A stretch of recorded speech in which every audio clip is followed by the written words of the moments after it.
Would you be offended if someone implied that losing a child was the same thing as losing a dog? Whatever your answer is, take a listen. Let's see if you change your mind. I want to talk about people putting in their 2 cents.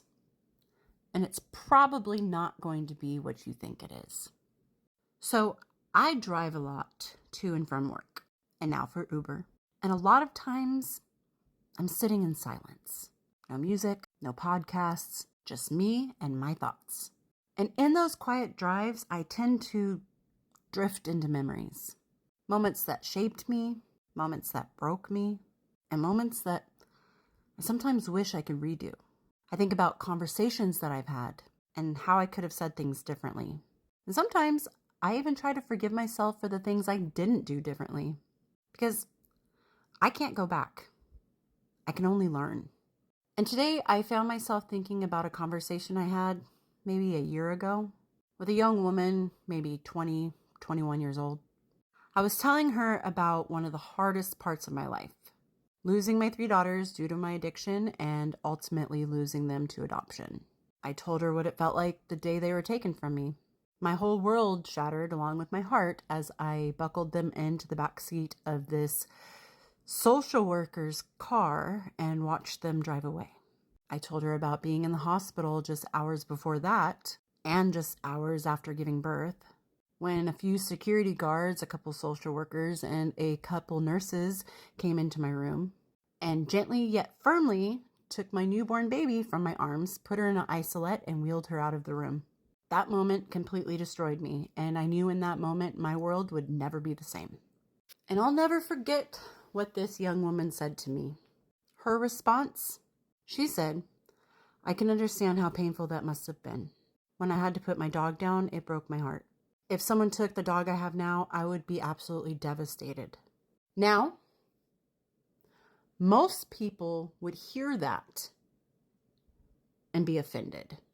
They'd think, how dare she compare losing a child to losing a dog?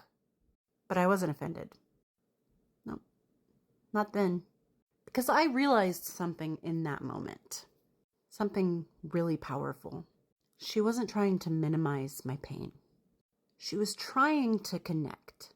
She was trying to offer empathy in the only way that she knew how. That was her way of saying, I've known heartbreak too. Maybe not like yours, but this is the only way I understand that kind of pain. And that's all she had to give. Her loss and mine were not the same. But in that conversation, that was her 2 cents. That was all she had in her emotional pocket.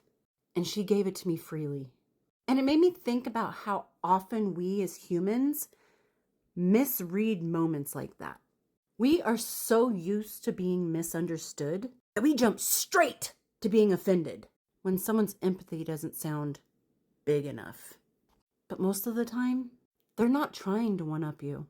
They're just trying to relate in the only way that they can. Maybe you grew up in foster care, afraid to go to sleep, afraid to wake up, and somebody tries to relate by saying, yeah, my parents used to get mad at me when I didn't do my chores. To you, that might sound tone deaf. But to them, that's their only reference point for fear and disappointment. It's the closest thing that they have ever come to what you've lived through. Or imagine someone who has faced real painful racism and another person who has never felt that kind of injustice. And they say, I know what you mean. Someone at work once mistreated me because I gave them the wrong change. It's not the same. Not even close. But it's not meant to be. It's just them trying to show you, I see you. And I don't want you to feel alone. And that is what I want to remind you of today. Before you get angry or defensive, pause. Take a moment, take a breath. Evaluate what's going on. Take a moment to comprehend what's being said to you and why. Ask yourself, is this person trying to hurt me? Or are they just trying to reach me? Because more often than not, it's the second one. Most people genuinely want to show compassion. They want to hold space for your pain even if they don't know how to. And their version of love, their version of I get it, might come wrapped in something clumsy, but it's still love. And you're not going to meet people who are going to be on the same level of trauma or experiences as you. You are always going to meet somebody who has no idea what you have gone through, but they are going to try their best to try to understand through the experiences that they have gone through, even if it doesn't match the same level. I'm not a religious person, but there is a story that's always stuck with me about a rich man who donates a portion of his fortune to the church and a poor woman who gives her last 2 cents. And the woman is the one who's celebrated, not because she gave the most, but because she gave all she had. When someone tries to connect with you through their own small story, that's them giving their 2 cents. That is all they have to offer. And they are offering it from the bottom of their heart. They are offering it so you can feel less alone.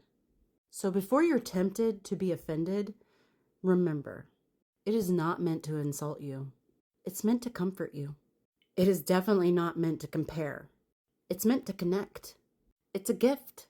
And sometimes the smallest gifts carry the deepest love. So you may carry a deep and heavy trauma, and someone brings you a story that they have experienced that to you may be laughable in comparison. But I want you to remember that to them, that's their deep trauma that they are just trying to bring to you to show you that I don't understand what you're going through, but I know how I felt in my experience.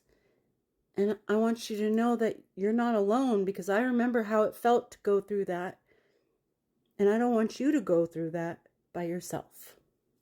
So if somebody puts in their 2 cents, just remind yourself, this may be all they have. And I hope everyone's doing well out there, and I will talk to you later. Bye.